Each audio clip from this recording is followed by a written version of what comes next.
नमस्कार मित्रांनो, माझ्या चॅनलमध्ये तुमचं स्वागत आहे। चला आज मी तुमच्यासाठी एक घेऊन आलेले एक छोटीशी संधीची स्टोरी। आपल्या जीवनामध्ये एक अशी छोटीशी संधी येते, ते आपण कशी गमावतो त्याबद्दल मी तुम्हाला एक छोटीशी गोष्ट सांगते, ते ऐका। एकदा एका मंदिराच्या पुजाऱ्याच्या गावामध्ये खूप मोठा पूर येतो। लोक गाव सोडून जायला सुरुवात करतात। तेव्हा सगळे गावातले लोक त्या पुजाऱ्याला सांगतात की आमच्या बरोबर चाल रे बाबा। तेव्हा तो नाकारतो। तो त्यांना सांगतो की माझ्या देवावर खूप विश्वास आहे आणि देव माझी नक्की रक्षा करेल।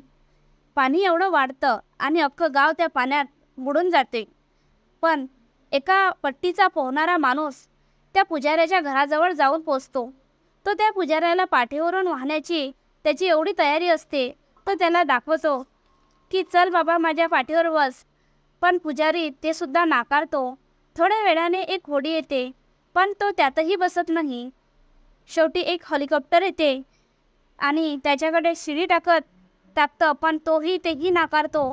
शेवटी पुराचं पाणी एवढं वाढतं आणि त्याचं घर पूर्णपणे बुडून जाते आणि तो मरण पावतो। तो पुण्यवान गृहस्थ असल्यामुळे सरळ तो स्वर्गात जातो। त्याला देव भेटल्या तो देवाकडे पळत जातो आणि देवाकडे त्याची तक्रार करतो की त्याचा मी एवढा मोठा कार्य बाबा, मी तुला एवढा मोठा भक्त असूनही तू मला वाचवलं नाही। तेव्हा देव हसून म्हणाला, मी तुझ्याकडे एक माणूस पाठवला होता, एक होडीवाला पाठवला होता आणि एक हेलिकॉप्टर सुद्धा तुझ्यासाठी पाठवलं होतं। तू दिलेल्या संधीचा फायदा घेतला नाहीस, त्यात मी काय करू। पुजाऱ्याने आपल्या हट्टीपणामुळे सर्व संधी गमावल्या होत्या। सांगायचं तात्पर्य एवढंच मित्रांनो की तुमच्या आयुष्यात अशा असंख्य संधी येऊन जातात, पण त्या क्षणाला तुम्हाला त्याची कल्पनाच नसते। एक छोटीशी संधी तुमच्या आयुष्याला एक चांगली कलावाटणी देऊन जाते। म्हणून योग्य संधी कधीच हातची जाऊ देऊ नका।